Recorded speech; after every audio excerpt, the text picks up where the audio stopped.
old deserted farmhouses and barns can be found just about anywhere from New England to the California coast.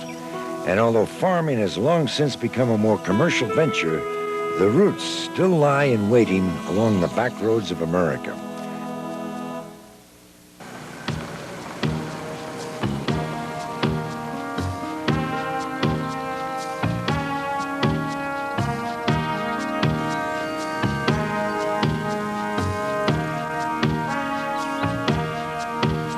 On this early September morning, Bob and Frank might be mistaken for a couple of outdoor sportsmen, but these two are hunting for a different game. To be specific, the lost coins of yesteryear. This kind of treasure won't be found lying on top of the ground, but hidden beyond eyesight beneath the soil. Fortunately, the metal detecting instruments they use can pinpoint rare coins and other valuable metallic collectibles with uncanny accuracy. Even so, Bob and Frank have learned through years of searching and finding that the real secret to this adventure is discovering the sites where the detecting equipment is most likely to pay off. This farm site could be the perfect opportunity to unearth vintage coins simply because of the brisk activity that took place here in the past.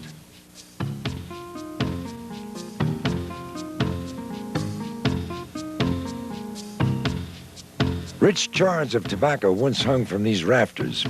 Auctions were held here, where produce, cattle, and any kind of related farming product would spur round after round of spirited bidding.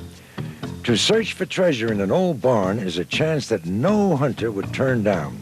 Old antiques and artifacts can be found just lying around, as Bob proves by stumbling onto an old glass insulator, a fairly popular collectible today.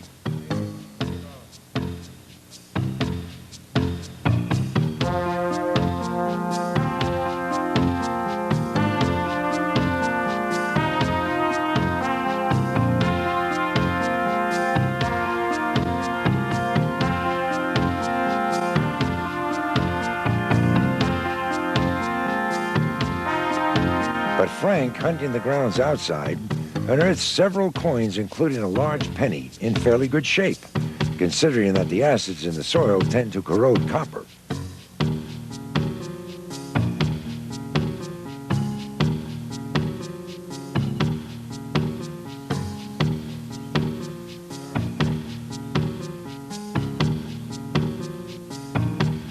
Now, what Bob finds with his detector back in the barn is something with its own unique history.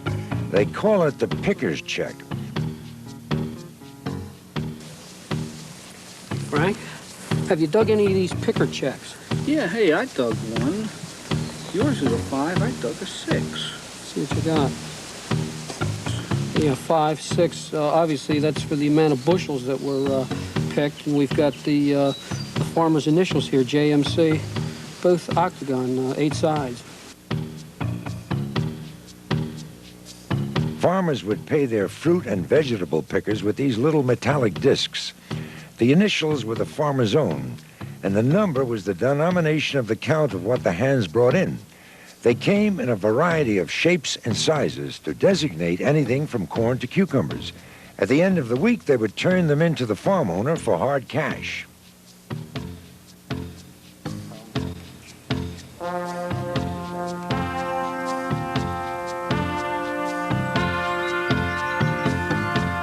Frank wanders into the barn to take his shot at the dirt floor and comes up with a nice chunk of silver, an old religious medallion that probably slipped from the neck of a workhand or one of those who came to the auctions.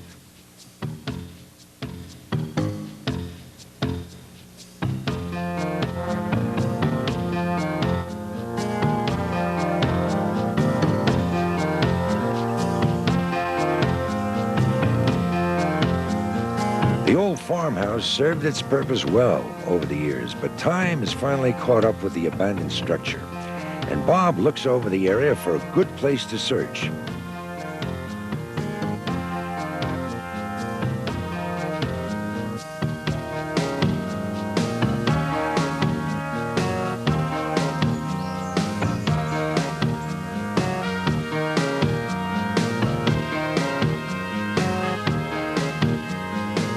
Minutes later, 2 Liberty nickels are found in one dig, Why not? People have certainly lost more than one coin at a time.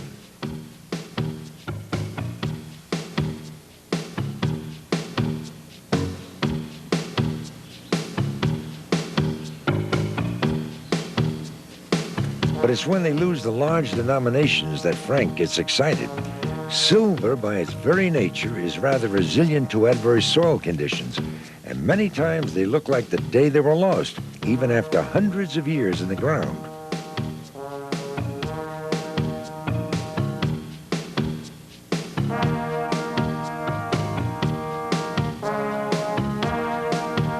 When you dig a silver coin, there's a special thrill, because the U.S. no longer mints regular issue coins out of precious metal.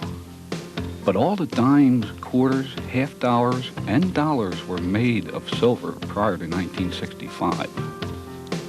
When you dig a silver coin, you not only find a part of history, but a valuable piece of bullion.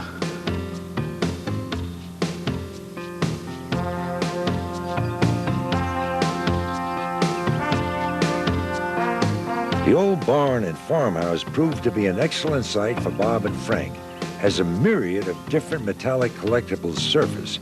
Old political items like this rare Wilkie pen. The majority of what we find with metal detectors are coins, but we unearth a surprising amount of bonus items. Medals, medallions, tokens, good luck pieces, and even old skeleton keys.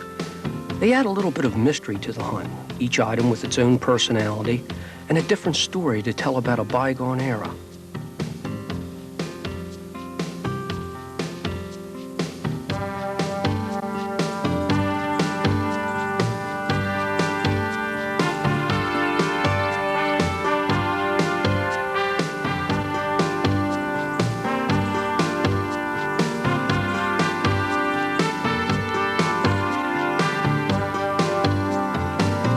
This day comes to an end with a very unique discovery, a silver ring from the Columbia Exposition of 1893.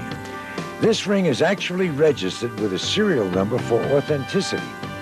And although the solder joint has long since been eaten away by the minerals in the ground, it's still a significant recovery.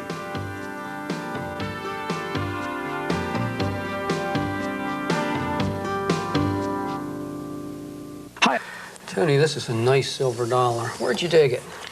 Well, Bob, I found this particular coin right in my own neighborhood, as a matter of fact, at this old abandoned house. Found out later on that used to be an old town meeting hall where all the fellows kind of got together. Tony Patty is the epitome of the weekend treasure hunter, packing his metal detector and digging tools and heading for any spot that might pay off in vintage coins. Through experience, he's also learned a thing or two about cleaning the metallic collectibles that he finds. They meet here and carry on a bit of shop I know talk. this is a rock tumbler, and it's used for lapidary applications, but what are we going to do with it? Okay, we're going to tumble down Tony's coins here that he dug. What do you got there, Tony? Well, Frank, I got a bunch of coins that I've kind of been collecting through the years that need a little bit of cleaning up. They got a little bit of stain and dirt on them. And obviously the mineralization from the ground here has stained the coins to a point where we can't put them in circulation. It's about the way it works, Mom. Dump them in here. Let's get them going. Okay, I'm going to put about half of this sand. This is damp sand.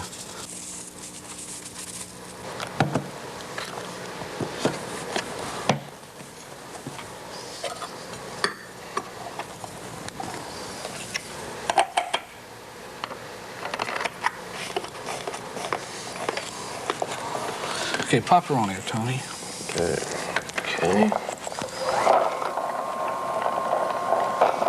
So basically what's happening now here, Tony? Well, with the tumbling action and the sand against the coins and everything, it kind of cleans them up. Bob knocks the dirt off of them and gives them that luster look again. Okay, and what kind of time period are we talking about in order for these coins to go back into circulation and look right? Well, I'd say if they're not too bad, Bob, sometimes it only takes a couple hours. Sometimes you might want to leave them overnight.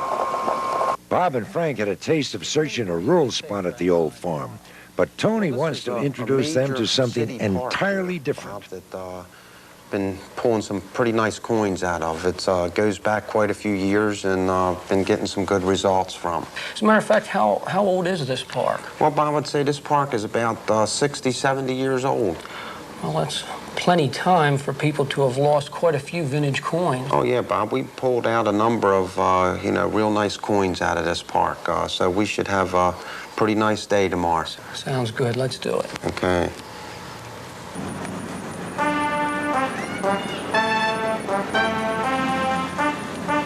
The concept of hunting the inner city is new to Bob and Frank, but Tony explains to them that it's nothing more than an oasis surrounded by concrete.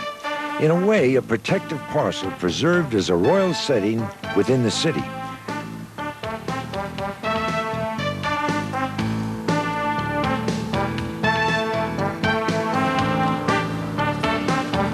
It always surprises me how many different places there are to find treasure. Sometimes it's the spots that you don't expect to find anything that turn up the most. That's why imagination is so important in the search for rare coins with a metal detector.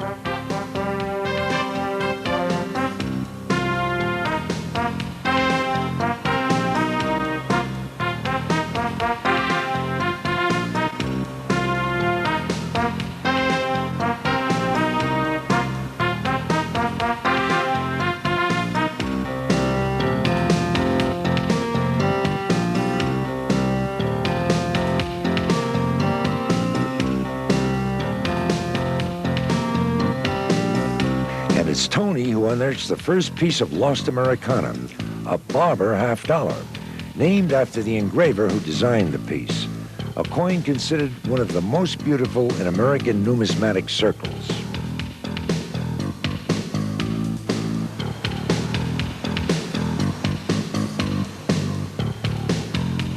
With all the years of humanity walking over these grounds, it's no wonder that the rare metallic collectibles are so plentiful.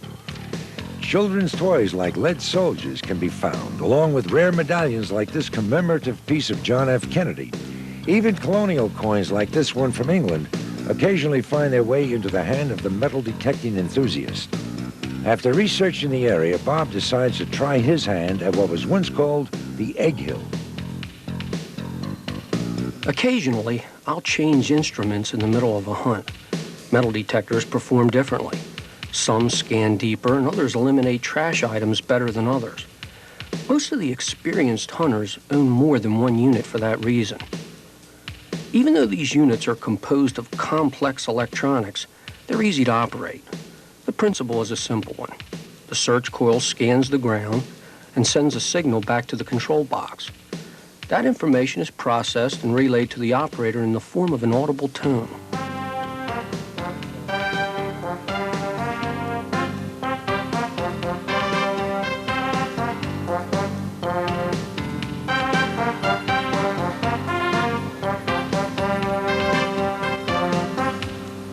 On Easter, children roll their eggs downhill to compete for real silver dollars.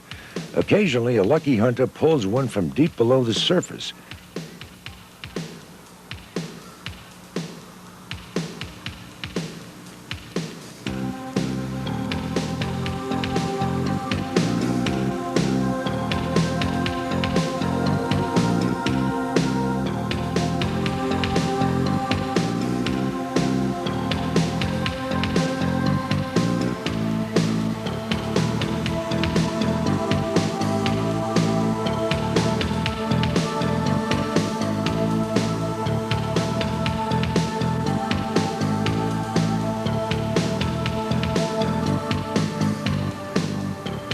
Collectibles like this Lone Ranger badge are a real catch for the coin shooter. Even slightly damaged, this piece is a real gem of American memorabilia.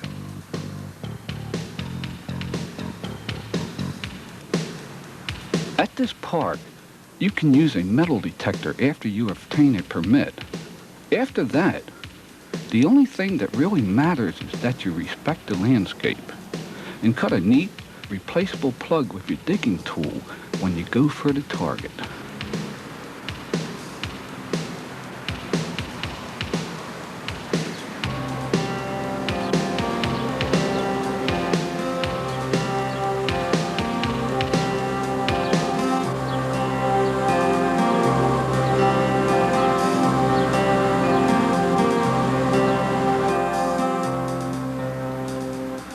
Many of the rarities that these treasure hunters uncover aren't easily identified.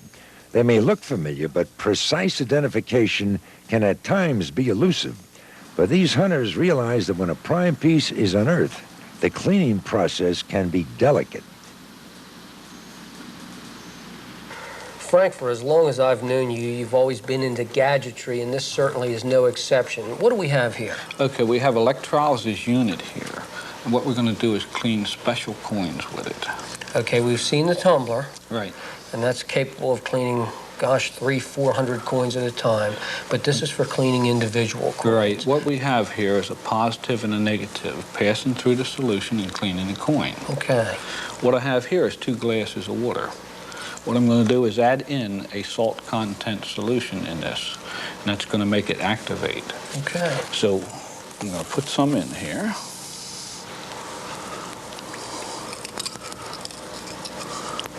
I'm going to put a coin that's been dug. Okay, and we've dug quite a few of those, Right. and this is a copper coin that's quite tarnished, I see there. Right. I'm going to put it right on the end of the clip. We're going to pop it right in here. Okay. We're going to turn the unit on. She is now cleaning. It's going to take about 3 minutes to get it done. Okay, let's wait and see what happens. Even from here, Frank, I can see that this unit does its job. Let's see what we've got.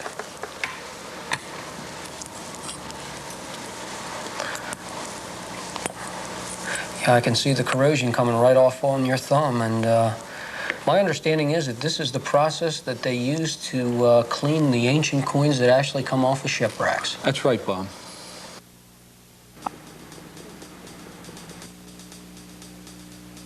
The inner city detecting has many diverse aspects. The sprawling acreage holds an abundance of possibilities. There are many old homes on the park, property donated by the trustees that remain standing. It's here that Tony digs a beautiful 3-cent piece from the 1860s. But every hunter has his or her particular preference, something they consider the best recovery they might find.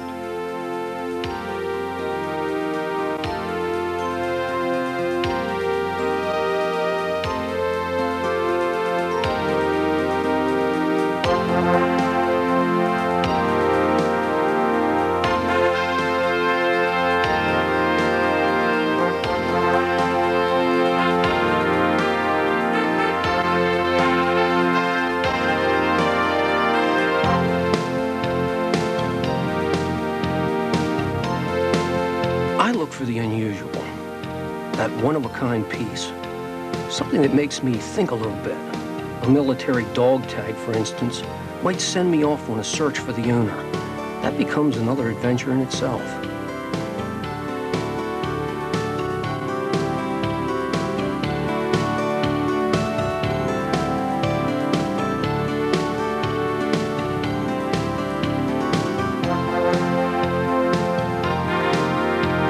Silver coins are the real catch for me. They usually come out of the ground in such good condition. And if a hunter gets lucky, there's a chance he might find a coin worth many thousands of dollars.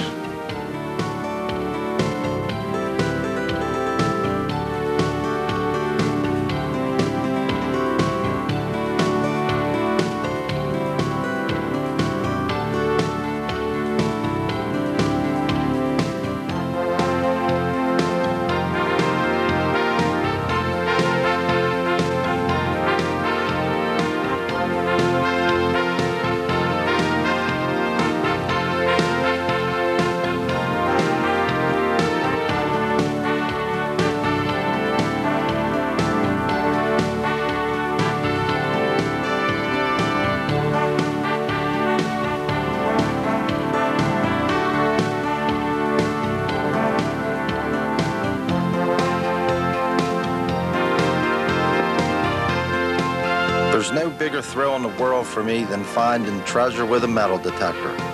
No matter how many times I've seen gold come out of the ground, it's still as exciting as the first time.